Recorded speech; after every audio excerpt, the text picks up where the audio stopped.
So there's this game I used to play as a kid called Adventure, where I would go hang out with my best friend at the time, Charlie, and we would hang out in the woods with sticks, pretending to be knights slaying dragons, or maybe, soldiers in some sort of great war. And I had this feeling that I just loved adventure. I loved playing.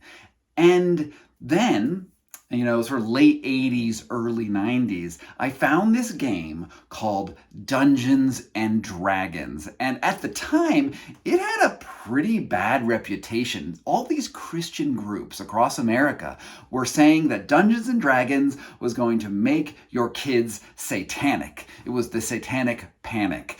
And there was actually even a case of this kid in Michigan State, like a college freshman or sophomore, who got lost in the steam tunnels underneath that university and almost committed suicide until this private detective somehow rescued him. And then I think later he died. Well, anyway, that event led to this weird movie called Mazes and Monsters with Tom Hanks. I kid you not, with Tom Hanks as the protagonist, looking at sort of like both the connections between mental illness and Dungeons and Dragons. And it was pretty taboo to play the game when I was in like middle school and high school, which I don't know.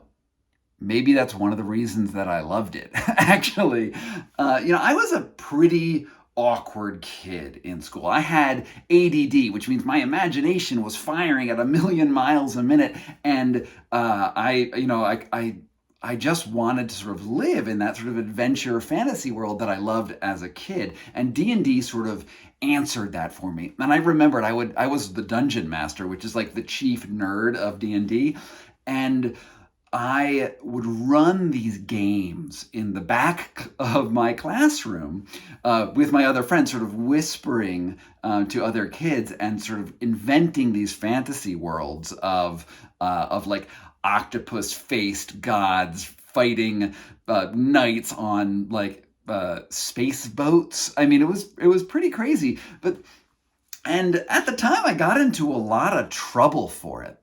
But I want to argue that for many, many reasons, playing D&D as a kid is what made me the journalist that I am today.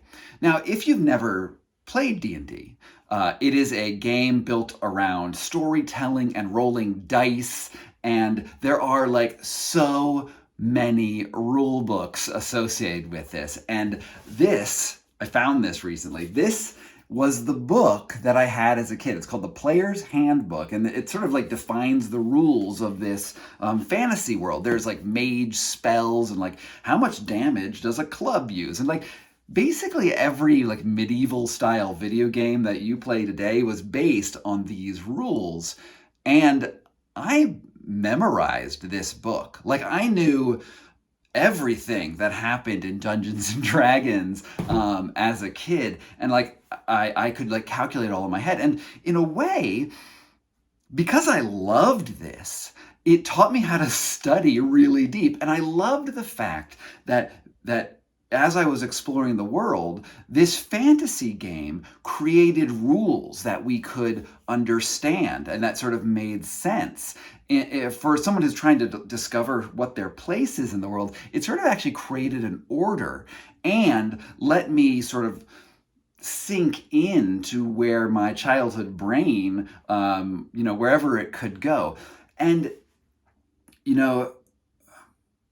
when I was creating these worlds of elves and dwarves and spaceships and octopus-faced gods, I was actually learning the techniques of storytelling, right? Because when you're telling a story, you have to keep all of these different characters in your mind in D&D, and the players, so there's the dungeon master, that was me, and then there are the players who are the people sort of they each are a character, and you are basically the dungeon master. You're the world, and I had to keep every single person's place in that story in my mind and create villains who had somewhat logical explanations for who they were.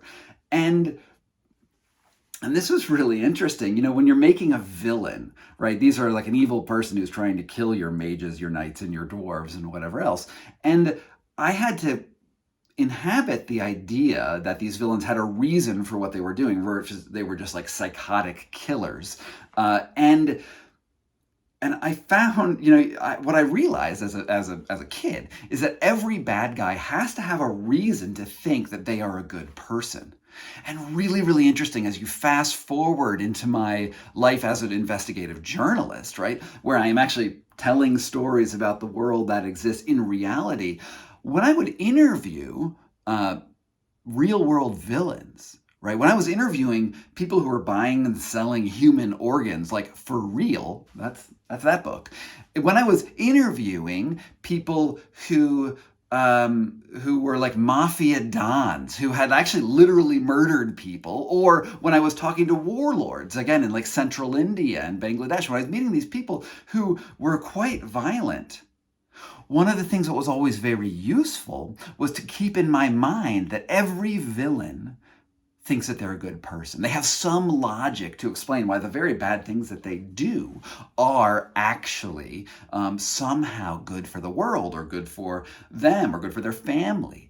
And working within story not only made me a better interviewer, it made me a better, I guess, in a way, person. It made me curious. It made me sort of understand things empathetically from from many perspectives at once. And I am like really, really glad that right now Dungeons and Dragons is having a resurgence. It is becoming a game that it's not just nerds anymore, the guys who could never get a date in high school and middle school.